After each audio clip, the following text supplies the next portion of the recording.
Bonjour à tous, bienvenue à cette formation sur les fins de copropriété. Elle vous est présentée par moi-même, Christine Lutfi. Je suis notaire et je pratique exclusivement pas mal en copropriété. Et je suis accompagnée de Maître Pierre Champagne, qui est avocat, en fait, lui. Donc, on s'est dit que nos deux compétences ensemble, ça allait on va pouvoir faire le tour là, du sujet ensemble. Bonjour à tous. Alors, comme Christine vient de vous le dire, c'est Pierre Champagne qui vous parle. De mon côté, je fais beaucoup de copropriétés divises, je fais beaucoup de litiges, mais j'ai eu l'occasion aussi de m'impliquer dans des réécritures, des fusions et des mises à la fin de copropriétés à certaines époques où il y a eu certains litiges. Alors, ça va être intéressant au cours de la discussion de Maître Lutfi, peut-être de référer à ces points-là. Je te laisse aller, Christine. Oui, surtout que moi et Maître Champagne, en fait, quand on travaille dans des dossiers plus particuliers comme des fins de copropriété, on a tendance à réfléchir ensemble. Donc, on s'est dit qu'on allait vous apporter le fruit de ces réflexions-là, en fait, aujourd'hui. Alors, mettre fin à sa copropriété, qu'est-ce que ça implique et surtout, est-ce qu'on peut le faire? C'est ce qu'on va regarder ensemble aujourd'hui. Alors, commençons par le début. D'abord, est-ce qu'on peut mettre fin à sa copropriété? C'est le nerf de la guerre. Ça semble simple en théorie de se dire qu'on va mettre fin à sa copropriété, mais on va se rendre compte dès le début, dès les premières étapes de nos recherches, qu'on a des choses à vérifier avant de se lancer dans un tel projet.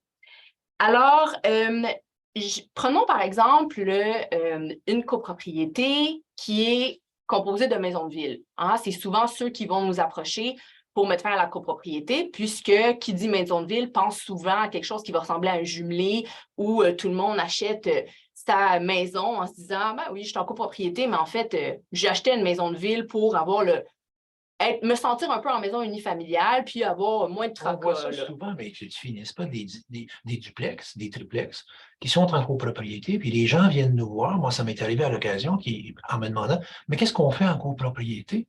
On n'en ressent pas le besoin. Pourtant, vous savez, quand vous avez dit tantôt, il faut vérifier des choses avant de faire la liquidation. C'est à ça que vous faisiez référence un peu. Il y a une raison pourquoi ces duplex ou ces triplex-là ont été mis en copropriété. Exactement. Fait que la première chose à regarder, c'est souvent pour des raisons municipales, de respect de réglementation municipale, qu'on met en place des copropriétés sur des immeubles de ce type-là.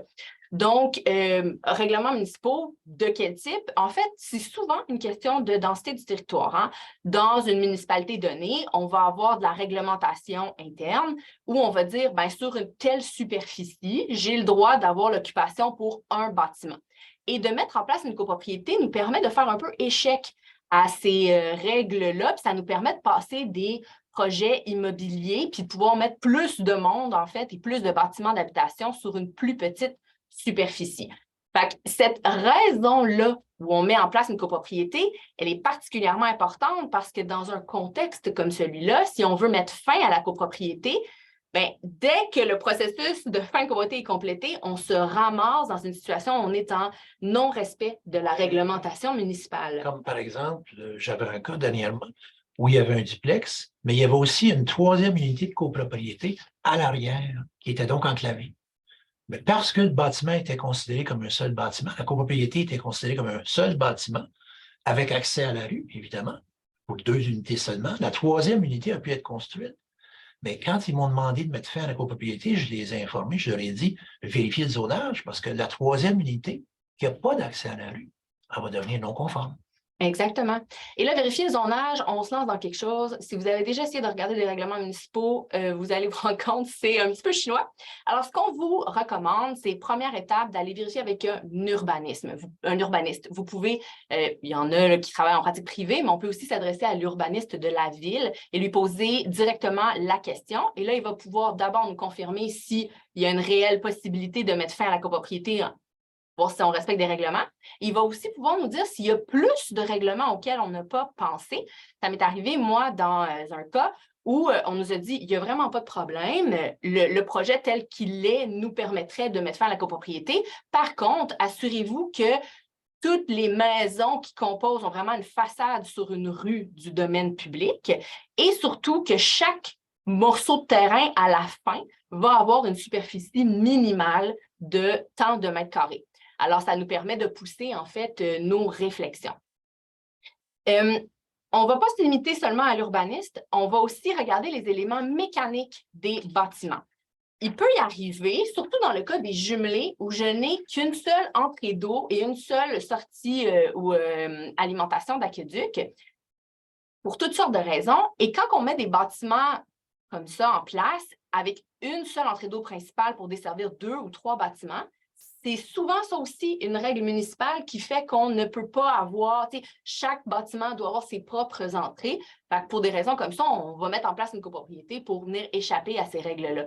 Donc, de consulter un architecte ou d'avoir en main ses plans d'architecture quand on présente nos demandes à un urbaniste, c'est vraiment une bonne idée puisque ça va nous permettre de voir si on, pas strictement juste sur le plan municipal, mais sur le plan mécanique, est-ce qu'on a ici une difficulté à laquelle il va falloir pallier? Et puis, on accompagne tout ça d'une consultation juridique parce que sur le plan mécanique, physique, là, je dirais, de la propriété, on peut peut-être convenir que oui, on met fin à la copropriété, mais il ne faut pas sous-estimer le plan juridique parce que mettre en place une copropriété, ça peut aller au-delà des règles municipales. On peut choisir de faire ça parce qu'on partage des éléments communs tellement importants qu'on a jugé que c'était la copropriété la meilleure façon pour pallier et organiser ces éléments-là. Et aussi, on parlait d'urbanisme, il y a aussi l'arpenteur au maître qui a fait le certificat de localisation. Bien souvent, lui, il va peut-être être au courant, l'arpenteur au maître, de la situation juridique pré-copropriété. Surtout s'il était là au début du projet, c'est effectivement le cas. Ça fait plusieurs professionnels à consulter, en fait, pour s'assurer que tout est faisable. Et là, ensuite, quand on fait l'analyse juridique, si on constate, par exemple, qu'on a plusieurs maisons de ville qui partagent un parc commun au centre. On voit ça avec des courts de tennis, des piscines, etc., qui respecteraient toute la réglementation municipale si on mettait fin à la copropriété. Ils auraient la façade sur la rue, ils auraient le nombre de mètres carrés qu'ils ont besoin pour chaque petite maison.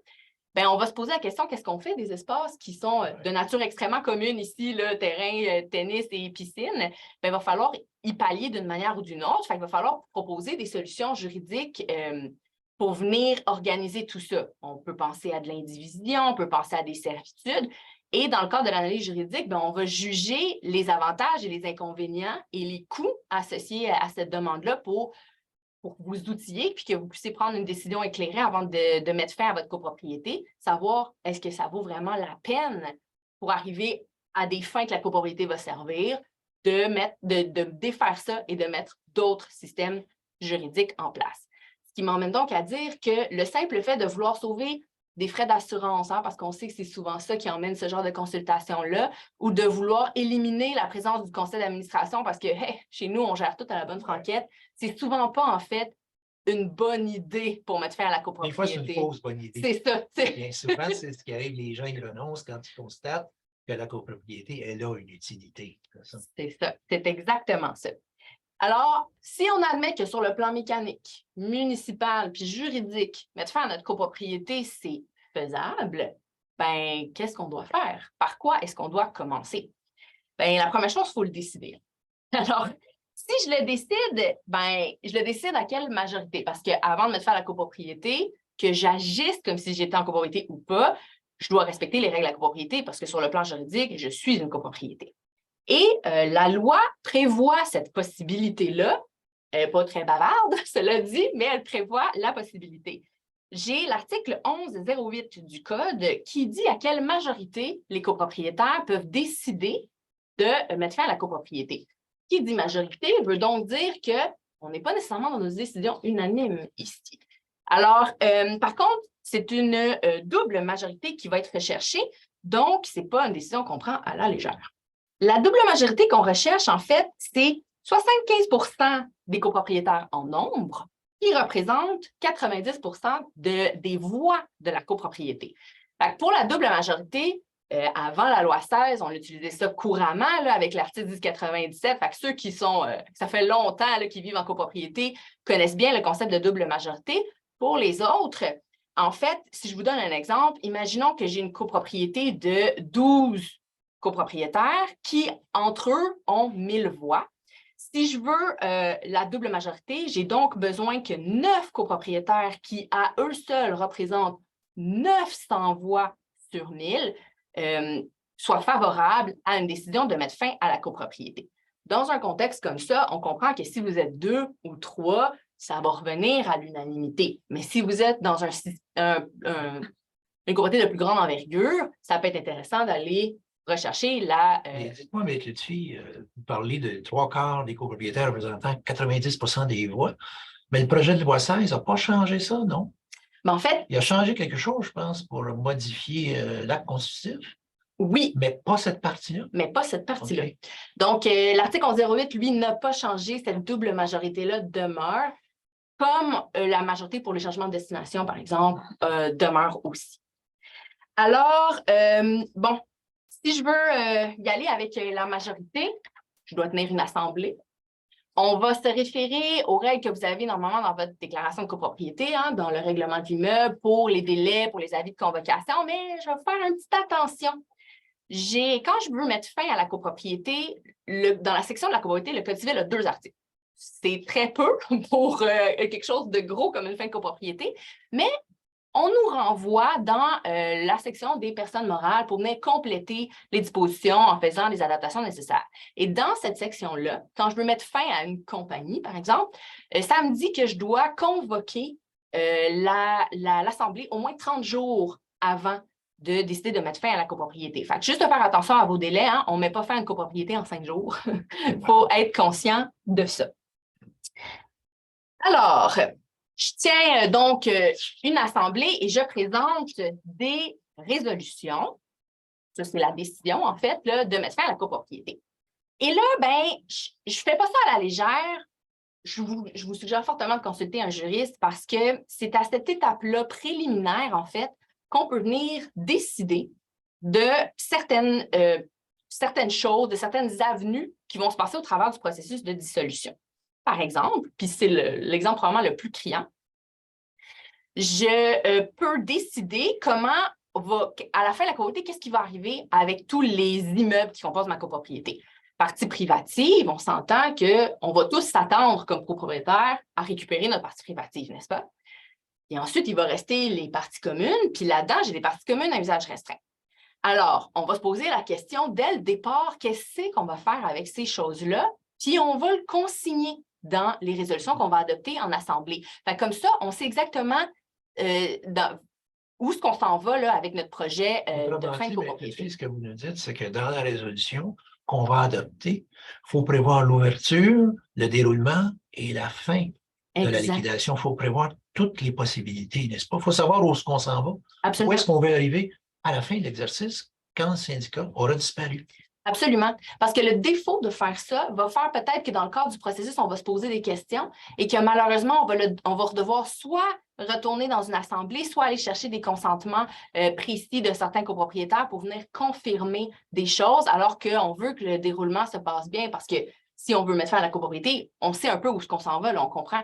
Mais juridiquement, il y a des petits trous là, dans la loi, fait qu'on va utiliser cette assemblée de fin de copropriété-là pour venir pallier les petits trous que la loi peut avoir. Donc, j'ai premièrement ça, de décider d'avenir qu'est-ce qui va arriver avec quoi.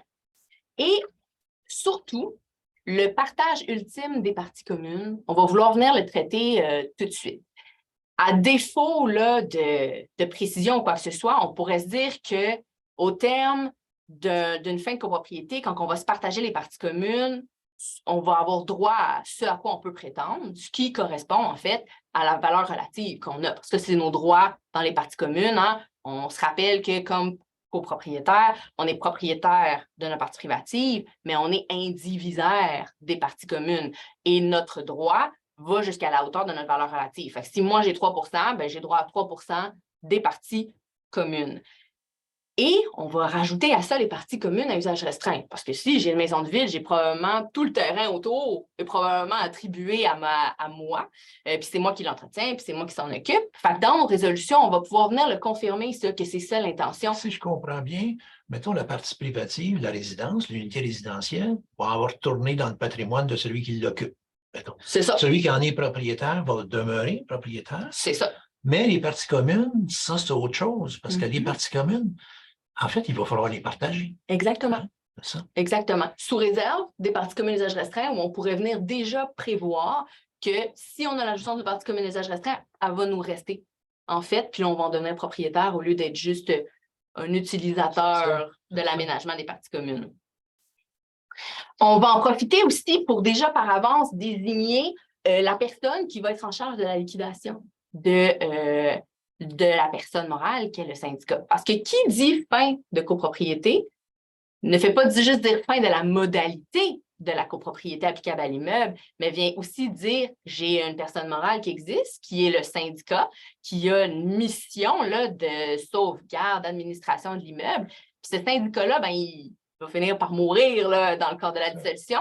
Donc, mais pour arriver à cette fin-là, il y a des étapes préalables. C'est plus, autrement dit, quand on dit qu'on met fin à une copropriété, on met fin à la copropriété en distribuant, disons, les parties privatives à chacun, se partage les parties communes, on en parlera peut-être tantôt, mais on dissout aussi le syndicat, la personne morale qui est le syndicat.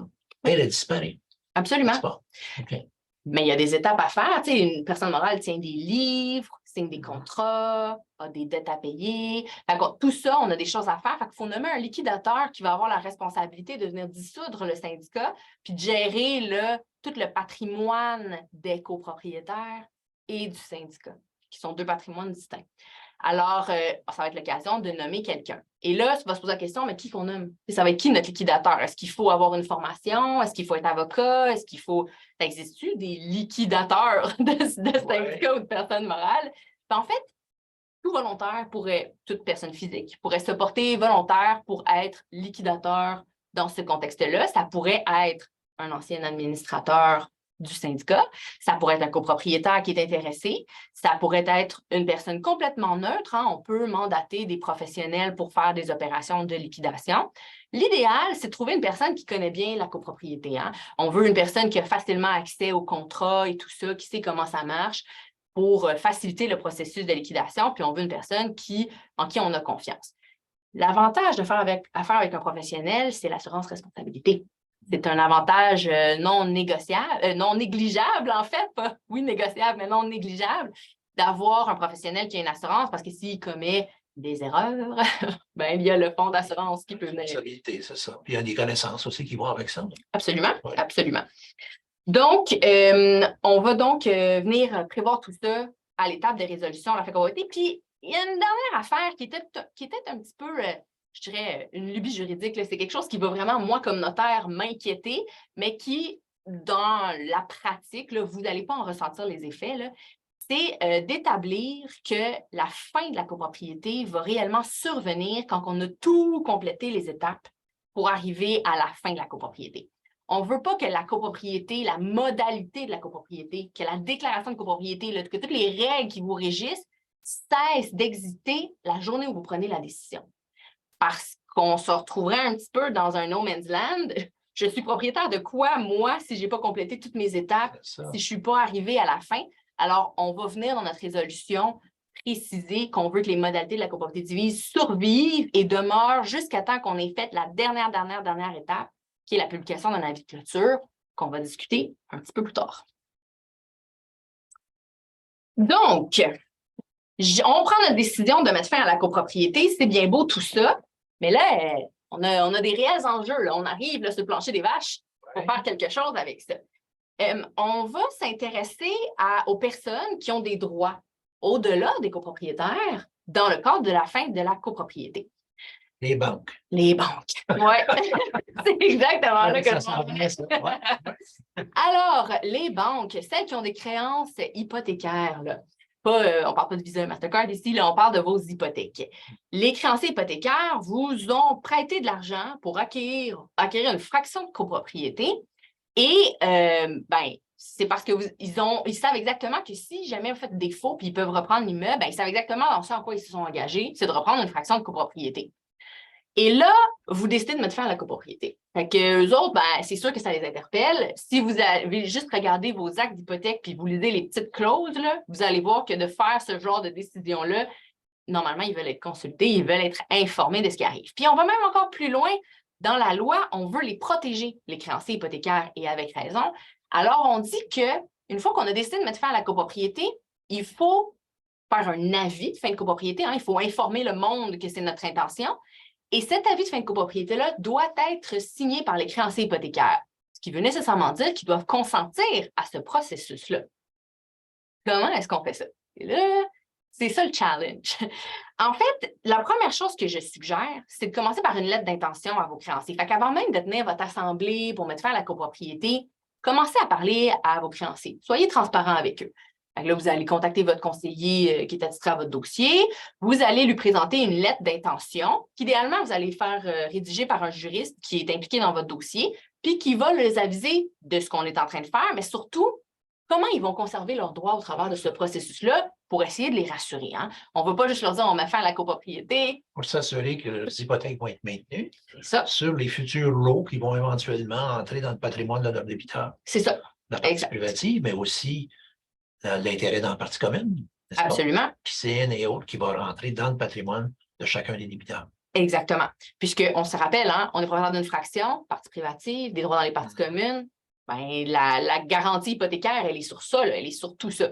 Fait qu'on va vouloir, dans notre lettre d'intention, expliquer c'est quoi nos intentions, puis rassurer le créancier hypothécaire autant que faire se peut, que ses droits vont changer de modalité, mais qu'il va, sur le terrain, il ne va pas tout perdre. Là. Il ne va pas juste se ramasser avec une partie privative. Il y a une raison pour ça. La raison étant que, sous la modalité de la copropriété divise, l'intérêt du créancier hypothécaire, évidemment, sa créance hypothécaire, elle est sur la partie privative, mais elle s'étend également à l'intérêt dans la partie commune. Exactement. Jusqu'à concurrence de la valeur relative que son débiteur détient dans la partie commune. Exact. Puis, dans le cadre d'une liquidation, il n'y aura plus de partie commune. C'est ça. Fait qu'il va y avoir soit une partie de la partie commune qui va devenir dans le lot de ce copropriétaire-là, ou non. Ouais. Ou les gens vont demeurer en indivision, enfin, c'est ça. Exact. C'est ça dont il faut rassurer le créancier hypothécaire. Exactement. Et dans le traité, il faut être transparent avec eux.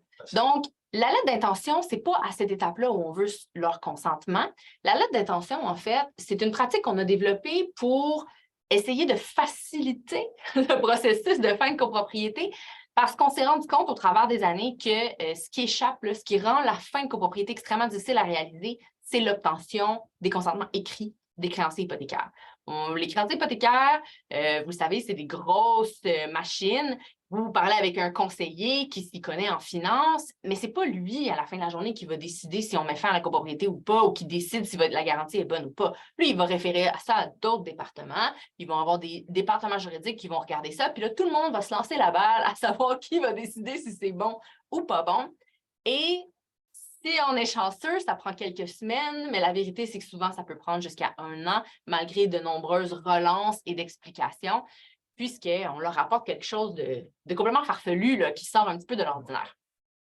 Alors, la lettre d'intention se veut rassurante, puis c'est pour leur dire, ben, dans les semaines qui vont suivre, on a l'intention de prendre une décision de fin de copropriété, puis une fois qu'on va l'avoir fait, ben, la loi nous oblige à mettre en place un avis de fin de copropriété, puis on ne peut pas le mettre si on n'a pas l'accord des créanciers. Donc, va s'en suivre dans quelques jours ou semaines un avis de fin de copropriété auquel vous allez devoir accepter. Et puis, quand on disait tantôt, la mise à la fin se fait par résolution des copropriétaires qui votent 3/4 en nombre, c'est ça? 3/4 en nombre, exact. 90% en voix. Mais en réalité, si tout le monde a une hypothèque, on se rapproche de l'unanimité. On se rapproche de l'unanimité. Exactement. Parce que les créanciers doivent intervenir. Ils doivent y consentir. Exactement. Fait que, oui, les majorités, vous avez raison de soulever le point, les majorités, c'est le minimum recherché. Hein? Si on a quelqu'un du récalcitrant chez nous, mais acheté content, on va pouvoir passer une fin de copropriété quand même. Mais quand les gens viennent me consulter pour une fin de copropriété, je leur suggère souvent de ne pas procéder par assemblée, en fait, et de procéder par résolution écrite unanime. C'est sûr que quand on a 2, 3 propriétaires, c'est la façon la plus simple. Le processus va bien fonctionner. Exactement, au complet. Et on va, non seulement pour toutes les choses que j'ai dit qu'on allait prévoir dans la résolution, mais aussi pour venir faire confirmer à chacun des copropriétaires qui sont des débiteurs, qui sont d'accord d'aller aussi loin par rapport à leurs créanciers. Est-ce que ça arrive où le créancier hypothécaire, par exemple, il peut vous écrire une lettre en disant qu'il y consent, mais qu'il n'ira pas plus loin pour signer l'acte? Est-ce que ça peut arriver des fois? Ça peut arriver, c'est pas l'idéal. C'est pas l'idéal pour la raison suivante, en fait. L'avis de fin de copropriété qui est la prochaine étape où on était rendu doit être signée par quelqu'un qui va représenter le syndicat, un administrateur, une personne qu'on va nommer dans la résolution, en fait, et par les créanciers hypothécaires. Et là, la loi ne donne pas de forme. Hein? Fait que, techniquement, un écrit, elle me dit juste que ça doit être un écrit. Fait qu'un écrit, je devrais être correct, là, je devrais être bien, bien correct. Sauf que il y a une théorie en ce moment à l'effet que si je mets en place une copropriété, je dois le faire par acte notarié en minutes. Ben, ce serait comme drôle que je puisse mettre fin à cette modalité-là par un simple écrit sous seing privé. Donc, il y en a qui sont de l'idée, qui vont jusqu'à dire ça, que ça prendrait un acte notarié en minutes pour un avis de fin de copropriété. Et si c'est le cas, et que cet avis-là doit être signé par les créanciers, une lettre, ça m'apparaît un peu insuffisant.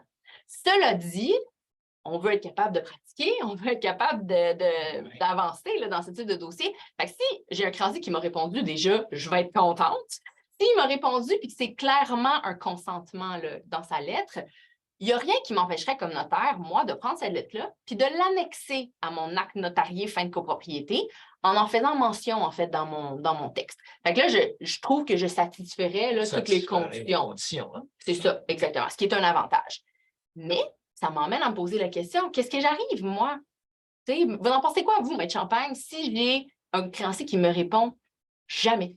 Qu'est-ce que je fais avec lui? Ça, c'est une difficulté réelle. Évidemment, si le créancier ne répond pas, on peut toujours lui envoyer une lettre en lui disant que le défaut de sa part de répondre va être considéré comme un consentement. Mais ça ne vaut pas, ça, c'est clair. Alors, théoriquement, il faudrait qu'il y consente par écrit. Ouf. Alors, cependant, je dois vous avouer que et puis, c'est pour ça qu'on travaille ensemble, nous, les notaires et les avocats.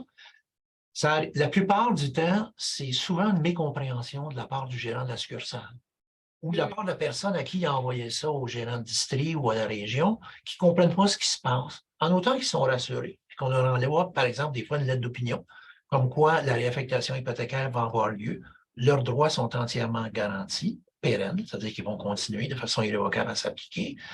Et en recevant parfois la lettre d'un avocat, là, on va changer de département. Puis souvent, c'est le contentieux qui va répondre.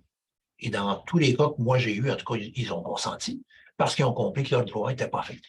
Donc, quand moi j'envoie ma lettre d'intention puis mon avis de fin de copropriété comme notaire, si je vois que ça bloque, ce que vous me suggérez, en fait, c'est de vous transférer le dossier pour que vous envoyiez une lettre signée par un avocat. Disons, d'une certaine façon, pour forcer le dossier à monter au contentieux. Tu sais. Dans les grandes institutions, souvent, c'est juste ça que ça prend, le coup de pouce nécessaire. Oui. Obligé de envoyer des mises en demeure ou quoi que ce soit. Non, c'est ça. Avec un créancier hypothécaire ou une banque. Puis à ce moment-là, ils répondent. Ils finissent par répondre. Ouais. Ce qui est une bonne nouvelle. Mais évidemment, vous comprenez, c'est que c'est un processus assez fastidieux. Alors, plus on a de créanciers, plus ils sont différents, ces créanciers-là, ben, plus il va y avoir des exigences différentes et ça complexifie d'autant le dossier. Comme praticien, on le sait déjà d'avance. On n'a pas de surprise. Fait qu'on ne va pas se limiter à demander un consentement à un créancier bête et méchant, constant à la fin de la copropriété, merci, bonsoir. On va étoffer, là, on n'arrête pas de parler de on veut garantir leurs droits puis on veut les rassurer. Fait qu'on va prévoir par avance beaucoup d'outils qui vont nous aider à faciliter le processus pour que, dans un monde idéal, on parle avec eux juste une fois. Alors, je dis ça parce que mettre fin à la copropriété, c'est décider, en fait, de mettre fin à la copropriété, c'est le début du processus. Là, on va liquider, on va se partager les parties de l'immeuble, puis à la fin, on va recevoir quelque chose. Et quand on reçoit notre nouveau droit, bien, habituellement, le créancier va vouloir qu'on vienne confirmer les hypothèques qu'on a dessus, ce qu'on appelle des réaffectations hypothécaires. Et le créancier va vouloir qu'on puisse avoir un acte bilatéral. Donc, que le créancier signe puis que le débiteur signe. Mais on ne change pas les conditions de l'hypothèque. Hein? C'est le même prêt, même intérêt, même mensualité, mais on veut confirmer que ce n'est pas une fraction qui est hypothéquée. Tout d'un coup, c'est un droit de propriété exclusif. Bien, comme on le sait, ça, que ça s'en vient, on va avoir tendance à dire, dans l'avis de fin de copropriété, quand le créancier consent, il consent par avance à la fin de la copropriété. Il consent par avance à ce que son débiteur, le copropriétaire, va unilatéralement, là, tout seul, confirmer que son hypothèque va reporter. On peut faire ça. Absolument. Une hypothèque peut être signée par le débiteur seulement, Hein? Absolument. Elle est aussi valable. C'est lui qui constitue l'hypothèque, en fait. Le créancier, c'est de celui en faveur de qui elle est faite, puis il peut en déterminer les conditions. C'est ça l'objectif. Et on a aussi les opérations cadastrales à ne pas négliger parce qu'au terme de tout ce processus-là, les parties communes, il va falloir les séparer. Puis juridiquement parlant, en droit, il faut absolument créer des lots pour chaque immeuble qui existe. On ne peut pas juste avoir des parties qu'on raboue avec des bouts de ficelle et qu'on les identifie par la roche et la clôture. Peut-être moi, avec Lutfi, on a parlé de la liquidation, de la résolution pour l'adopter, mais je sais que vous parlez dans vos écrits d'un avis de dissolution, un avis de liquidation et un avis de clôture. Ouais. C'est quoi la différence entre les trois éléments? Bon. Et comment ça se suit chronologiquement, ça? OK. Alors, l'avis de fin de copropriété, ça, c'est, je dirais, le point de départ du processus de dissolution. Fait on a des copropriétaires qui ont décidé qu'on mettait fin à la copropriété, on a des créanciers qui ont embarqué dans le projet et on signe ce qu'on appelle l'avis de fin de copropriété. Fait que cet avis-là, acte notarié en minutes, on l'inscrit dans les registres publics, le registre foncier, pour annoncer à tout le monde nos couleurs. On est en train de mettre fin à notre copropriété, on est en train de compléter ce processus-là. Fait soyez vigilants, faites attention, on ne peut pas passer des transactions comme on veut. On va y revenir quand on va parler de la liquidation. En même temps qu'on publie l'avis de fin de copropriété, on va publier un avis de dissolution puis un avis de nomination de liquidateur. L'avis de dissolution, on le publie, et de nomination de liquidateur, ces deux avis-là, on les publie à deux endroits. Avec l'avis de fin de copropriété, puis souvent on va le faire même dans le même acte, au registre foncier, on va dire on vient dissoudre la copropriété, puis on a un liquidateur qui va avoir pour objet de saisir tous les biens qui la composent, donc les parties communes, les parties privatives, tout ce qui vous appartient, finalement, vont être sous la saisine d'un liquidateur. Quand on envoie tous ces avis-là, on nomme notre liquidateur, la copropriété, puis les syndicats ne sont pas encore dissous. Non. Pas encore, là. Non. Ils continuent d'exister. Exactement. Okay. C'est ce qu'on a décidé dans notre résolution, en tout cas. Et c'est ça. Et le fait de dire qu'on dissout la copropriété, on le fait au registre foncier, puis on va le faire aussi au registre des entreprises, parce que vous le savez, hein, vous publiez à chaque année, là, vous faites une mise à jour. Vous faites une mise à jour des informations. Fait que c'est là aussi qu'on va venir dire, oups, attention, je suis en train de dissoudre mon syndicat, personne morale, fait que j'ai un formulaire à remplir et je nomme mon liquidateur. Puis nommer le liquidateur puis de le mettre public, ça fait en sorte que à la vue de tous les tiers, on a une personne contact à qui on peut se référer si jamais on prétend qu'on a un contrat qui a été signé puis qu'il y a des dettes qui nous sont dues puis qu'on a des droits à faire valoir. Fait que c'est important que ce soit public. Puis tous ces avis-là, on les met en place, puis c'est vraiment le début du processus. Parce que ce qui va mettre fin à la copropriété, ce n'est aucun de ces avis-là. En fait, c'est ce qu'on appelle l'avis de clôture. Fait que quand on a passé au travers de toutes les étapes de liquidation, puis qu'on est vraiment prêt à avoir terminé, on va publier ce qu'on appelle l'avis de clôture aux mêmes endroits. Fait qu'on le fait au registre foncier pour la copropriété et au REC, le registre d'entreprise, pour le syndicat comme tel. On m'a informé qu'il y avait, il y a 5 minutes, je pense, quelqu'un qui lève la main. Ah, non? OK. Bon, je suis désolée, c'est mon erreur. Il nous reste moins de temps, mais dites-moi, vous avez parlé de liquidation, dissolution, puis l'avis de clôture. Puis entre tout ça, il y a également, on parle particulièrement des parties communes, bien souvent, il y a le partage aussi. Hein? Exact. Il peut y avoir un acte de partage dans tout ça. Absolument. Pour les parties communes, par exemple. Oui. Bon, ben là, une fois qu'on a publié nos 3 avis du début, là, fin de copropriété, dissolution, nomination, commence le processus de liquidation. Fait que mon liquidateur est saisi de tout l'immeuble, partie privative, partie commune, et sa job, c'est de dresser le portrait de l'actif puis du passif. Qu'est-ce que j'ai comme bien? Qu'est-ce que j'ai comme dette du syndicat? On n'inclut pas là-dedans les créances hypothécaires. Et on vient s'assurer de fermer les contrats du syndicat, de payer les dettes, de faire le passage là, de l'information pour que ça tombe directement pour les copropriétaires.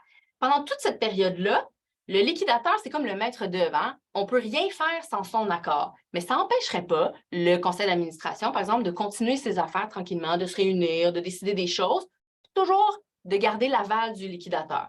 Ce qu'on va essayer de déconseiller, par exemple, c'est de vendre ou de mettre en vente vos propriétés pendant le processus de liquidation. D'abord, ça fait un petit peu weird, là, j'achète une fraction qui ne sera plus une fraction, mais sachez que vous ne pouvez pas procéder à ce type d'acte juridique sans le consentement du liquidateur. Et le délai entre l'avis de dissolution et de nomination de liquidateur et l'avis de clôture peuvent parfois être très courts, n'est-ce pas? Ça peut être très court, mais vous devez savoir que vous avez maximum 5 ans pour le compléter, par contre. Fait que dans des plus grosses copropriétés, ça peut être très long si on a beaucoup de choses en commun à gérer. Mais sinon, oui, effectivement, ça m'arrive, surtout pour les petites copropriétés, on prend la décision, on met les avis, on attend une journée juste pour dire, puis on fait l'avis de clôture, là. Ça peut arriver. Ce qui peut faire que c'est long, c'est le partage des parties communes. Parce que ce que j'expliquais un peu tantôt, c'est que moi, je vais devenir propriétaire de ma partie privative qui a déjà un numéro de lot. Ça, c'est facile. Les parties communes, il y a un numéro de lot, mais peut-être qu'il faut les séparer entre les gens. Et là, ça veut dire je dois les morceler, puis je dois créer des numéros de lot pour chaque portion que chacun va recevoir. On doit les cadastrer. Exact. Si on sépare les parties communes, on doit cadastrer. Exactement. Géomètre. Exactement. Fait que dès le début du processus, on va en parler à un arpenteur géomètre. Puis, on va aussi prévoir que nos créanciers vont avoir consenti aux modifications cadastrales, parce qu'il y en a beaucoup qui ne le prévoient pas dans leurs hypothèques. Et quand on crée un lot, c'est une prérogative du ministère. Donc, on ne veut pas que ça bloque dans le processus. Fait que quelqu'un de visé. Tantôt, on parlait du début, ouais. Mais au tout début, on peut également prévoir ça. Absolument. En faisant le cadastre tout de suite. C'est ça. Avec l'arpenteur géomètre, avant même de. En fait, quand on commence le processus, c'est quasiment comme si on terminait. Absolument. En même temps. Mais je vous dirais, la façon dont je traite mes dossiers, là, quand je reçois mon mandat et je suis prête à y travailler, je le fais au complet. Même si je sais que je ne signerai pas tout de suite. Comme ça, moi, je n'ai pas de surprise. Puis dans toutes mes étapes préalables, je m'assure que j'ai toutes les autorisations que j'ai besoin pour arriver à ma fin de la manière la plus smooth possible. Et une fois que j'ai tout complété ma liquidation, que mon liquidateur a fait sa job, que je suis prête à finir tout ça, là, ben, on fait l'avis de clôture. L'avis de clôture, c'est le liquidateur qui le signe. Parce qu'à partir du moment où le liquidateur est là, c'est lui qui a les pouvoirs. Fait que lui, il va le signer pour le syndicat, il va le signer au registre foncier. Puis à la minute où c'est publié, la copropriété n'existe plus. Et le syndicat est dissous. Le syndicat est dissous. Et quand on fait notre avis de clôture, ça peut tenir sur une page. Mais l'expérience fait que ça va être souvent un document assez volumineux dans lequel on va venir faire le partage. On va tout confirmer les dernières étapes qui restaient au liquidateur. Fait on va distribuer les lots des parties communes entre les copropriétaires. Si jamais il y a des copropriétaires qui ne se retrouvent pas de partie commune, là, qui est juste une partie privative, ça peut arriver. Bien, on va venir demander à ces copropriétaires-là de venir comparaître à notre acte, de venir confirmer qu'ils renoncent à tout droit qu'ils pouvaient avoir dans les parties communes, puis qu'eux autres, ils n'ont pas de souci avec ça. Exactement. Fait qu'on va venir, dans le fond, juste finir là, notre beau chef-d'œuvre avec la touche finale. Oui, c'est ça. Exactement. Et une fois, qu'on a tout passé au travers du processus, on n'a plus de copropriété, on est propriétaire absolu, sous réserve d'actes qu'on a peut-être dû mettre à côté pour venir compenser le défaut de copropriété. Dans le cas que je vous ai donné tantôt avec le court de tennis puis la piscine, j'ai peut-être mis en place une servitude ou une convention d'indivision, mais vous serez limité à gérer ça en fonction de ces nouveaux documents-là qui ne sont pas nécessairement de la copropriété. Fait plus de fonds de prévoyance ou de choses comme ça. Là. Tout ça va avoir été distribué. Ouais. Exactement. Cool. Et bien, ça passe vraiment vite, toutes ces discussions-là sur la fin de copropriété. J'aurais pu continuer encore et encore. Comme la banque, évidemment, après avoir payé une affaire instrumentale. Mais quelle question? Alors, si vous avez des questions sur le processus ou si vous voulez discuter avec nous de votre situation, puis qu'on voit avec vous juridiquement, parce qu'on ne pourra pas se prononcer au niveau municipal, là, mais si on pense que c'est possible ou pas de mettre fin à la copropriété, bien, on vous invite à nous poser des questions. On est là encore pour quelques minutes. Ah oui. Je ne sais pas s'il y a des questions, Julie. Alors, on a eu une main levée, très brièvement, pendant une dizaine de secondes, et ensuite la main s'est baissée. On a dit donc, je vais juste, probablement, donc je vais juste inviter les personnes qui souhaiteraient poser leur question à soit écrire la question dans le QR que vous retrouvez en bas de l'écran, soit simplement lever la main pour qu'on puisse vous donner la parole. Et une première question. On vous écoute. Alors, qu'en est-il d'un syndicat horizontal? En fait, moi, je dirais que le syndicat horizontal, c'est le syndicat à qui les fins de copropriété s'adressent le plus. On pourrait imaginer des copropriétés verticales, mais ça relève d'une autre affaire. Il faut mettre en place une indivision et tout ça. Fait que, quand on pense à une fin de copropriété, d'emblée, là, souvent, notre premier réflexe, c'est de penser à une copropriété horizontale. L'exemple, des maisons de ville. Les maisons de ville qu'on parle depuis tantôt, c'est vraiment l'exemple que nous, on a en tête. Plus facile, peut-être. C'est assurément le plus facile. Toujours faire attention à la réglementation municipale parce que c'est surtout à eux que ça s'adresse. Parce qu'une copropriété verticale, ça rentre dans un autre régime, je dirais. Fait que c'est surtout avec ceux-là qu'on va faire attention. Mais oui, la fin de la copropriété s'adresse en priorité, je dirais, aux copropriétés horizontales. Parfait. Donc, on a une deuxième question. Est-ce qu'une municipalité pourrait refuser de mettre fin à une copropriété de maison de ville? Non, elle ne pourra pas le refuser. Mais c'est d'où le dilemme. Il faut être bien prudent en amont quand on agit de la sorte et qu'on met fin à une copropriété. La modalité de la copropriété n'est pas sous le contrôle de la municipalité. Elle est sous le contrôle du contribuable, du propriétaire. Elle peut créer une propriété, la défaire, y mettre fin. La municipalité n'aura rien à dire. Par contre, si la mise à la fin de la copropriété fait en sorte que la maison tendance du milieu, par exemple, qui n'a pas accès à la rue, lui se trouve enclavé, il va se retrouver en non-conformité avec la municipalité. Alors, on crée un problème. On crée un problème au lieu d'en solutionner un. Il faut faire bien attention à ça. Pas besoin du consentement de la ville, mais c'est toujours bon de bien connaître les règlements de zonage applicables. Exact. Parfait. Donc ensuite, on a une prochaine question d'Hélène qui souhaite savoir quelle est la différence entre une horizontale et une verticale. Ça va me faire plaisir de vous éclairer là-dessus. Alors, ce qui définit une copropriété horizontale ou verticale, c'est son plan de cadastre. Ça, c'est le charabia des notaires. Mais pour vous donner une idée, en fait, c'est que quand vous regardez le plan ou la structure de la copropriété, si vous avez un plan où vous avez juste comme un carré, puis votre maison est dedans, vous êtes propriétaire du sol jusqu'au ciel, ce qu'on appelle le nadir au zénith, vous êtes en copropriété horizontale. Donc, mettons une maison de ville, par exemple. Exactement. Fait que les townhouses, c'est habituellement, le plus souvent qu'autrement, des copropriétés horizontales pour toutes sortes de raisons logistiques. Et les copropriétés verticales, c'est les copropriétés en volume. Là, moi, j'imagine une tour d'habitation. Donc, je vais avoir les parties communes, je surélève un bâtiment sur la terre, je vais avoir le volume, tout ce qui est autour des appartements va avoir un lot, puis chaque appartement va avoir son propre lot qui est dans les airs, là, en fait, là, même si physiquement, c'est dans un immeuble. Fait que ça, c'est une copropriété qui est verticale. Et ce n'est pas parce que vous avez des maisons de ville que vous êtes en copropriété horizontale. On voit de plus en plus, en fait, des copropriétés de maisons de ville qui sont en cadastre vertical, c'est-à-dire qu'on a cadastré le gros œuvre des bâtiments, puis on a mis l'intérieur des maisons de ville en partie privative, de la même façon qu'on l'aurait fait pour une tour d'habitation, pour assurer l'intégrité et la pérennité du bâtiment. On le voit ça de plus en plus. Et le fait que votre cadastre soit horizontal ou vertical n'influence pas le fait qu'on décide ou pas de faire une copropriété. Ça va peut-être changer un petit peu le processus, les décisions d'affaires qu'on va prendre pour arriver à nos fins, mais ça ne va pas vous empêcher de procéder à une fin de copropriété. Parfait. Donc maintenant, j'ai une question d'Élise. Il y a juste une entrée d'eau. Que faut-il faire pour pouvoir mettre fin à la copropriété? Est-ce que des travaux pour que chacun ait son entrée sont nécessaires? Moi, je dirais que ça dépend. Ça va dépendre, je pense que si vous êtes dans la situation où il y a une seule entrée d'eau, premièrement, on va vérifier avec l'urbaniste si on met fin à la copropriété, est-ce qu'on a un problème? Parce que c'est déjà arrivé dans des villes où ça ne les dérange pas, ça ne les inquiète pas. Puis il y a d'autres municipalités où ils vont dire « Ah non, moi, c'est une entrée d'eau par immeuble, sinon ça ne marche pas. » Et s'ils acceptent, on peut mettre en place des actes juridiques parallèles pour venir régir l'entrée d'eau entre les copropriétaires. Hein? Je vais faire une servitude d'accès, utilisation, partage des frais quand ça va être le temps de la remplacer, ce qui peut très bien pallier à l'absence de copropriété. Fait que, moi, je vous dirais, la prudence est de mise. On vérifie avec l'urbaniste si ça, c'est un problème ou pas au niveau de la réglementation municipale. Si ça n'en est pas, on régit ça autrement avec les copropriétaires. Et si ça en est et que vous voulez vraiment poursuivre votre dossier de fin de copropriété, bien là, oui, il va falloir penser à mettre en place chacun dans son entrée d'eau. Parfait. Donc, ensuite, j'ai une question de Christina. Bonjour, on est dans une copropriété de 14 à Montréal. Ce n'est pas le sujet aujourd'hui. Je pense que je pourrais répondre.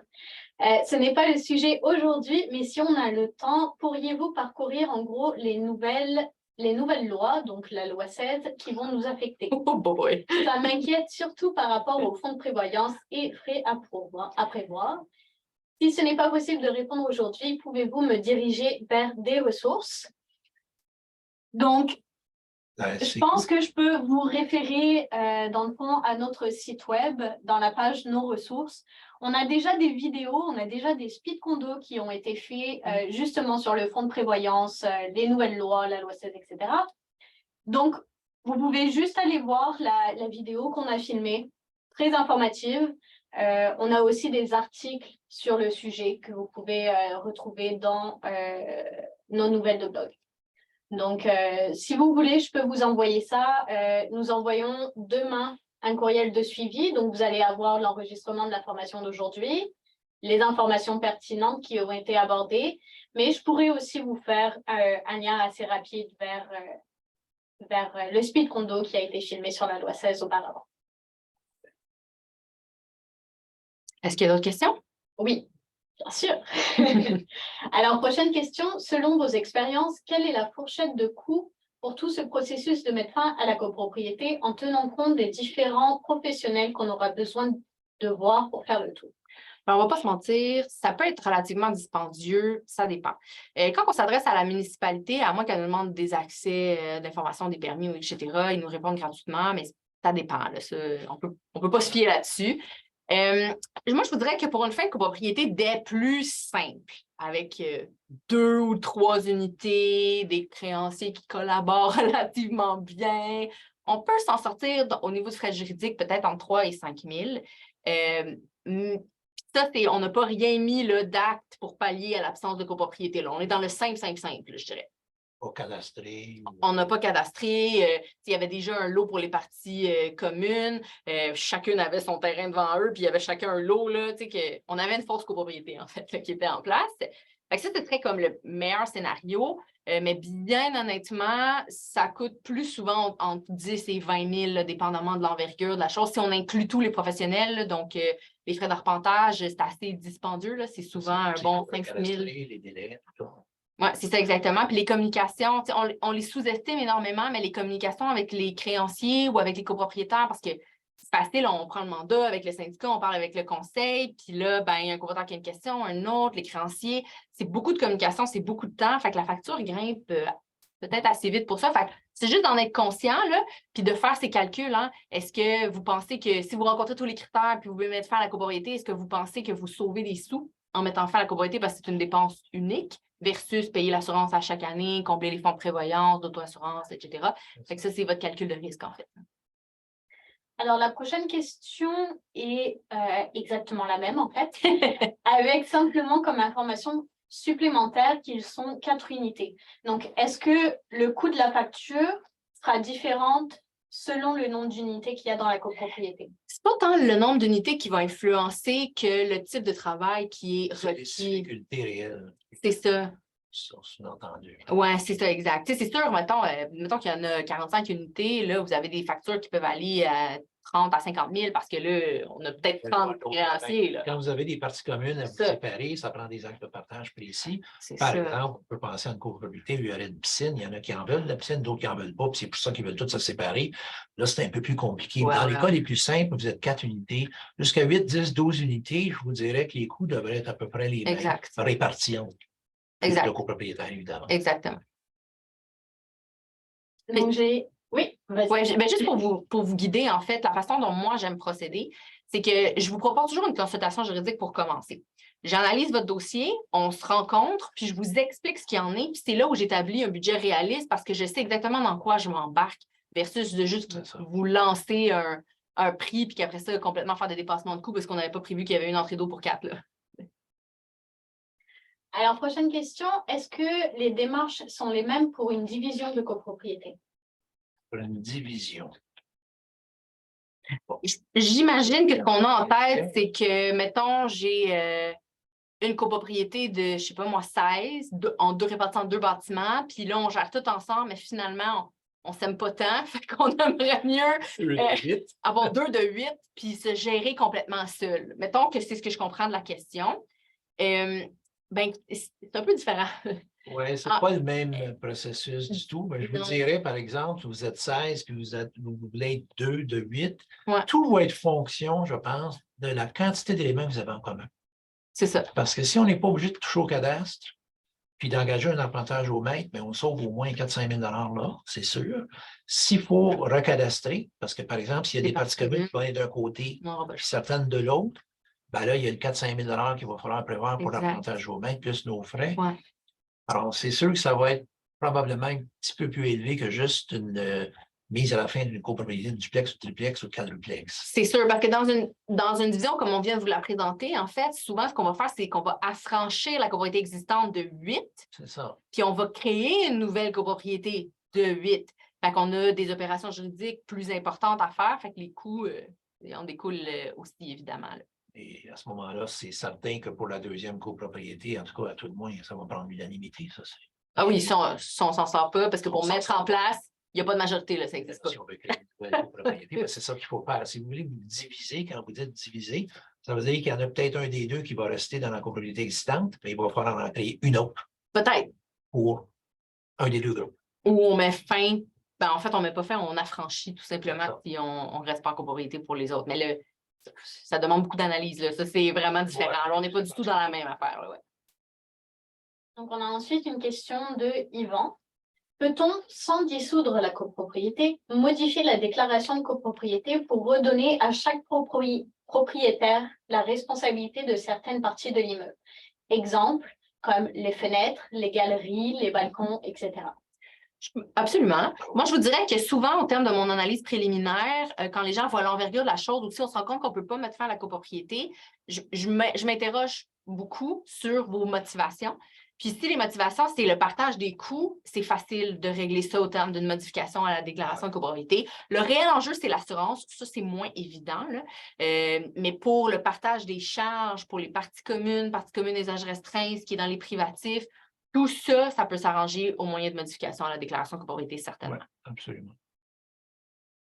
Est-ce que, de manière générale, selon les mandats que vous avez déjà eus dans le passé, ceux qui ont déjà réalisé ce processus-là, est-ce qu'ils étaient satisfaits de l'avoir fait? Moi, je dirais de mon côté, oui. On met fin, dans le cas des fusions, quand on fait des fusions de copropriété, on met fin à des copropriétés. Alors ça, c'est sûr que les gens sont satisfaits. Puis dans le cas des duplex, des triplex ou des plus petites copropriétés, je dirais oui, parce que en fait, la fin de la copropriété, quand on est rendu à arriver à faire ça. Exactement. En fait, c'est que souvent, déjà à la base, ce sont des copropriétés qu'on appelle dysfonctionnelles sur le plan pratique. C'est des copropriétés qui déjà faisaient comme si elles n'étaient pas en copropriété. Fait qu'en fait, ce que ça vient faire, c'est d'enlever le casse-tête administratif d'à chaque fois qu'il y a une transaction de se faire annoncer qu'on est en copropriété, qu'on n'est pas en règle, qu'on n'a pas les assurances comme il faut, qu'on n'a pas... Fait que, tu sais, ça vient pallier à une difficulté. Fait que j'aurais tendance à dire que oui, là. Je me suis jamais fait appeler pour me faire dire que finalement, c'est une erreur, on recommence. C'est bon signe. C'est ça. Parfait. Donc, j'ai une autre question et ensuite une main levée. Donc, je vais commencer par la question écrite. Est-ce que la lettre d'intention envoyée au créancier pour annoncer notre intention de mettre fin à la copropriété doit absolument être faite par un avocat ou notaire, ou elle pourrait être faite par un administrateur de la copropriété? Théoriquement, elle pourrait être faite par un administrateur de la copropriété, mais si vous voulez vraiment l'écoute du créancier, là, c'est sûr que vous êtes mieux de prendre un professionnel. De toute façon, vous allez en avoir besoin parce que pour mettre fin à la copropriété, de toute façon, bien, tout de suite, ça prend un acte notarié. Oui. Alors, pourquoi pas bien commencer? T'sais? Exact. Parce que sinon, on pourrait être appelé à recommencer. Ben, oui, c'est ça. Puis en plus, le notaire va vous guider. L'avocat qui va prendre le dossier va vous guider dans la rédaction de la lettre. Parce que ça. tout tient à ça. Là, exact. Dans la collaboration du créancier. Oui. Main levée? Oui. Donc, j'ai une main levée de M. Jean Brière. Vous pouvez activer votre micro de votre côté. Ah. Peut-être plus là. M. Brière?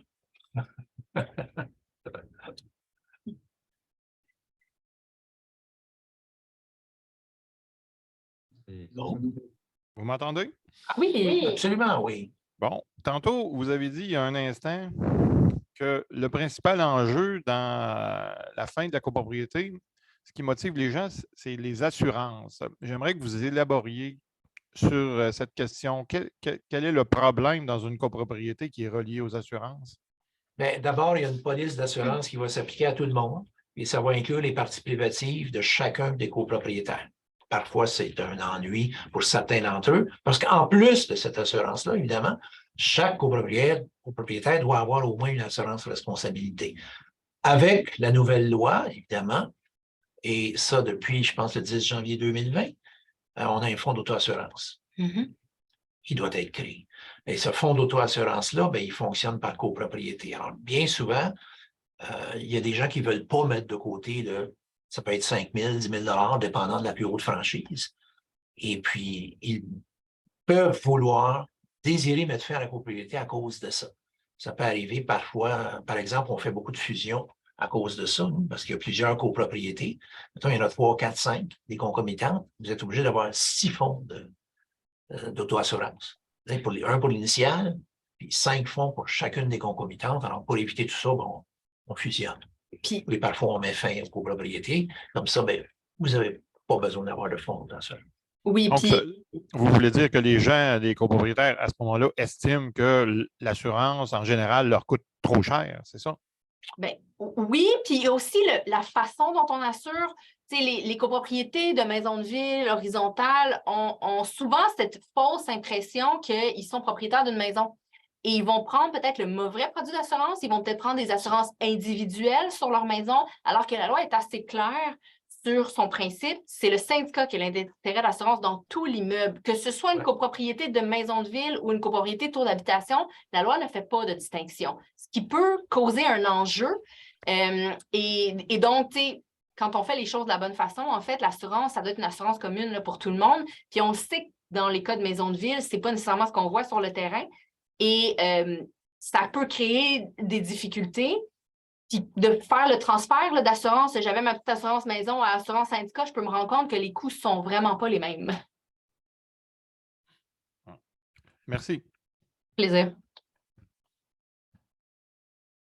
Est-ce que ça fait le tour? Alors, il nous reste 3 minutes et une dernière question qui s'est ajoutée. Parfait. Donc, on va finir avec celle-ci.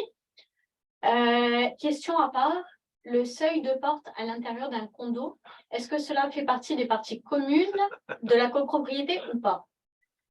Ça dépend de votre plan de cadastre. Malheureusement, on ne peut pas vraiment répondre facilement à cette question-là. Le cadastre, c'est parfois la déclaration qui peut aussi comporter certaines dispositions ou obligations, mais à la rigueur, c'est le plan de cadastre. Le plus facile, là, vous avez acheté, vous avez eu un certificat de localisation qui est sûrement sur partie privative. Ça vous montre le cadastre. Fait que ça, c'est les grosses lignes noires de ce qui est la partie privative. Puis ça situe votre bâtiment sur ce cadastre-là. Fait que ça, c'est votre meilleur allié pour trouver un début de réponse à votre question. Fait que si la maison, incluant son perron, est au complet dans votre partie privative, la réponse est oui, c'est inclus. Puis ça se peut que vous voyez que finalement, le perron il est complètement sorti dans les parties communes, auquel cas on va s'interroger à voir si c'est une partie commune et usage restreint, c'est quoi les charges associées. Parfait, c'est tout de mon côté. Bon, alors, merci pour votre écoute. Merci beaucoup, M. Lutfi. Merci, M. Champagne.